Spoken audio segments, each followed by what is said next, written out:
Hello student, welcome to our channel Swami Om chemistry classes. तो आज देखेंगे हम equilibrium, that is chemical equilibrium. Okay, तो वीडियो स्टार्ट करने से पहले बता देता हूँ, एंड तक देखिए, ज़रूर देखिए, आपको वीडियो पसंद आएगी। लाइक करें, शेयर करें, कमेंट करें और स्प्रेड करें। Okay, that is chemical equilibrium, that is chemical equilibrium, chemical equilibrium. First part देखेंगे हम केमिकल इक्विलिब्रियम का। Chemical equilibrium in which what is chemical equilibrium, मतलब क्या, जो रिएक्शन में इक्विलिब्रियम होता है, जो रिएक्शंस होती है, उस रिएक्शन में अगर फॉरवर्ड रिएक्शन हो रही है और बैकवर्ड रिएक्शन हो रही है, that is called as chemical equilibrium, that is called as chemical equilibrium. Okay, that is first one is A, hypothetical reaction plus B gives C plus D, that is A plus B gives C plus D, called as hypothetical chemical equilibrium. This arrow state that this reaction is in equilibrium. ये arrow क्या करता है, state करता है, दिखाता है कि chemical equilibrium में रिएक्शन है। ओके, देन नेक्स्ट इक्वेशन लेते हैं, H2 plus I2 double headed arrow, HI twice HI, hydrogen iodide, hydrogen plus iodine gives hydrogen iodide. This is also in a chemical equilibrium reaction. Okay, then next there is a forward reaction and backward reaction. Suppose A plus B gives forward reaction C plus D, and C plus D gives A plus B as a reverse reaction or backward reaction, that is reverse reaction. The coefficients of these reactions, that is Kf is equal to क्या आएगा, और सीधा लिखते हैं front से, rate लिखते हैं इस रिएक्शन का, rate is equal to Kf into A plus A into B, that is for forward reaction, and rate also equal to the backward reaction, that is reverse reaction, CD. Okay, अब rate equal है, क्या आएगा, Kf upon Kr is equal to C into D upon A into B.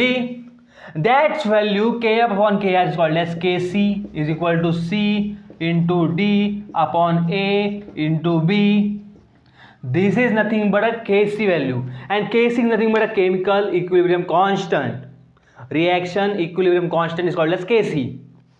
अब कहानी ऐसी है कि देखते हैं कि फॉरवर्ड रिएक्शन जाती है, फॉरवर्ड रिएक्शन इस साइड में रिएक्शन जाती है, कौन सी साइड में, मेरे इस साइड में, this side, that is right hand side, right hand side में रिएक्शन जाती है, तो हम उसे कहते हैं फॉरवर्ड रिएक्शन, और बैकवर्ड साइड में जाती है उसे हम कहते हैं रिवर्स रिएक्शन. अब इन दोनों रिएक्शन के कोएफिशिएंट का जो रेशियो ले लिया, उसको बोलते हैं हम chemical equilibrium constant, that is Kc value.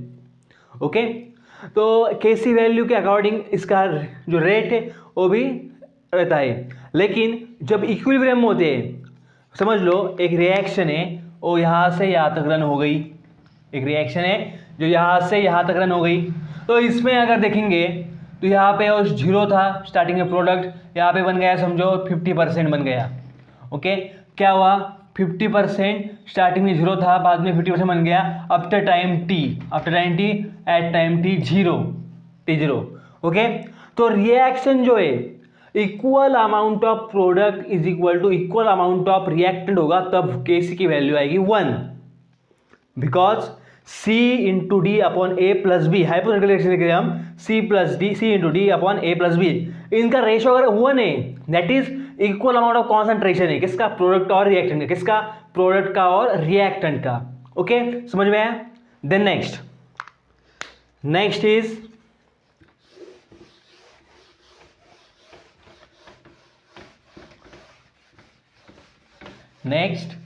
there will be one reaction, we studied that about this.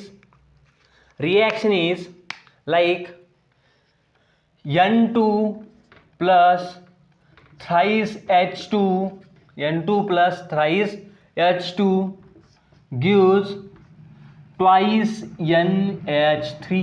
क्या हुआ है? Twice NH3. अब देखते हैं इस रिएक्शन में क्या होता है. एक कौन सी रिएक्शन है? Haber's process. कौन सी रिएक्शन है? हैबर्स प्रोसेस नाम की रिएक्शन है. तो इसमें क्या होता है कि अमोनिया का फॉर्मेशन होता है नाइट्रोजन और हाइड्रोजन से. एक चैम्बर में उसको लॉक किया जाता है, सेटलमेंट किया जाता है, कैटलिस्ट डाल देते हैं, टेम्परेचर दिया जाता है, तब फॉर्म होता है product that is ammonia. Okay, वो अलग बात है. लेकिन इस रिएक्शन में क्या देखते हैं? अब देखो कोएफिशिएंट देखते हैं. कोएफिशिएंट क्या है? अब हमने देखा था केसी की एक रिएक्शन देखी थी. अब एक कोएफिशिएंट के ऊपर भी डिपेंड होता है केसी. कैसे होता है देखते हैं.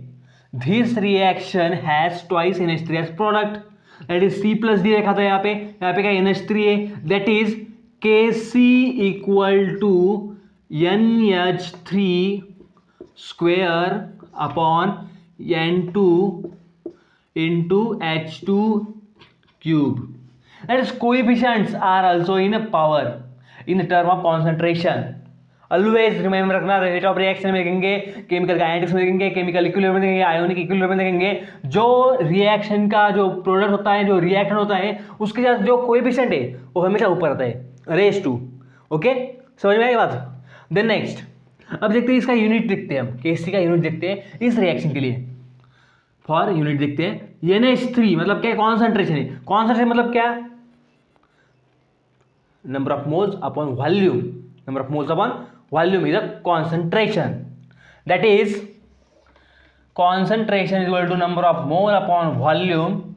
That is number of mole upon volume. Number of mole upon volume. Number of mole upon volume. That is number of mole का क्या होता है? मोल अपॉन वॉल्यूम क्या होता है? dm cube. क्या होता है? dm cube. अब dm क्यूब क्या है? डेसीमीटर क्यूब है. अगर हम देखते हैं 1 ml का तो 1 cc आता है, क्यूबिक सेंटीमीटर. वैसे 1 लीटर का कहते हैं तो 1 dm क्यूब आता है. ओके, तो ये dm क्यूब ऊपर गया तो क्या होगा? मोल डॉट dm इनवर्स 3 बराबर mole dot dm inverse 3. That is a concentration unit. और ये तीनों भी क्या है? कॉन्सेंट्रेशन है. देखते हैं यहाँ पे mole dot dm cube raise to 2 upon mole dot dm cube into mole dot dm cube. क्या होता है बाद में? क्यूब. अबे मोल dm क्यूब क्या हो गया? रेज टू 4 हो गया. ये 2 में से 3 गए तो 1 पूरा बचा. तो क्या बचा यहाँ पे? 1 upon mole dm minus cube upon 2, that is mole minus 2 dm raise to plus 6. This is the unit for this reaction. अब देखते हैं ये यूनिट जो है फ्लेक्सिबल है. According to this unit is flexible because हर रिएक्शन के लिए यूनिट अलग होगा. कभी HI plus I2 gives 2 hydrogen plus I2 gives 2HI. इस रिएक्शन के लिए इसका यूनिट क्या होगा? कोई भी रिएक्शन यूनिट नहीं, सब यूनिट कैंसिल होते हैं. वैसे according to reaction there are units for this KC and KP value. अब केपी वैल्यू देखेंगे हम बाद के वीडियो में. हम केपी वैल्यू देखेंगे. तो देखते जान लेते हैं, रिवाइज करते फिर से. क्या देखा हमने आज? केमिकल इक्विलिब्रियम देखा. केमिकल इक्विलिब्रियम में हमने देखा क्या देखा? First is what is chemical equilibrium. Chemical equilibrium actually है क्या? बाद में क्या देखा हमने? बाद में हमने देखा कि यूनिट क्या है. उससे पहले हमने देखा एक रिएक्शन देखी हाइपोथेटिकल, उसका केसी वैल्यू देखा. अब कोई भी के साथ देखा. तो अगली लेक्चर में क्या होगा? केपी की वैल्यू आएगी, केसी का रिलेशन आएगा, बाद में प्रॉब्लम्स आएंगे केपी केसी के ऊपर, और बाद में थोड़ा डीप में जाएंगे तो हैबर्स प्रोसेस वगैरह देखेंगे. तो आज के लिए इतना ही. ये था हमारा नवरात्रि स्पेशल वीडियो. कल है विजयादशमी. विजयादशमी की आपको ढेर सारी शुभकामनाएं. धन्यवाद.